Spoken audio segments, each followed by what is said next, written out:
High বন্ধুরা, তোমরা সবাই কেমন আছো? আশা করছি অনেক ভালো আছো। আমি অনেক ভালো আছি। নতুন একটা দিনে তোমাদের সবাইকে শুভেচ্ছা জানিয়ে আজকের দিনটা শুরু করছি। তো আজকে হচ্ছে কোজাগরী লক্ষ্মী পুজো।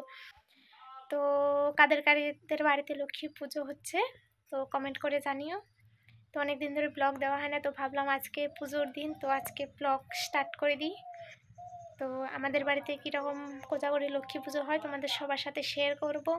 সবার ভালো লাগলে like, comment, share and subscribe করে দিও।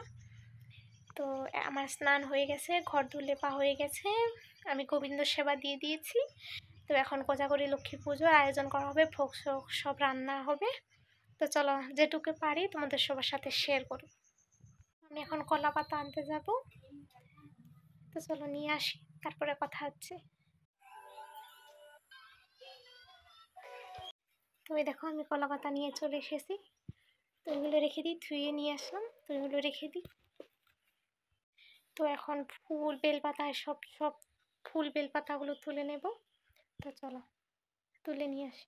তো এই দেখো আমার সব কিছু উঠানো কমপ্লিট, মোটামুটি জোগাড়যন্ত্র হয়ে গেছে। তো ভোগ রান্না হবে, তো ওগুলো সন্ধ্যার টাইমে হবে। তো দুপুরের সব জোগাড়যন্ত্র করে রাখলাম। ফুল বেলপাতা, কলা পাতা সব কিছু উঠিয়ে নিয়েছি। তো মোটামুটি হয়ে গেছে আমার। তো এই যে আতপ চালগুলো ভিজিয়ে রেখেছি, আলপনা দেওয়ার জন্য বেটে নিতে হবে। নোড়ায় বেটে নেব। তো চলো বেটে নিই, তারপরে আলপনা দিতে হবে।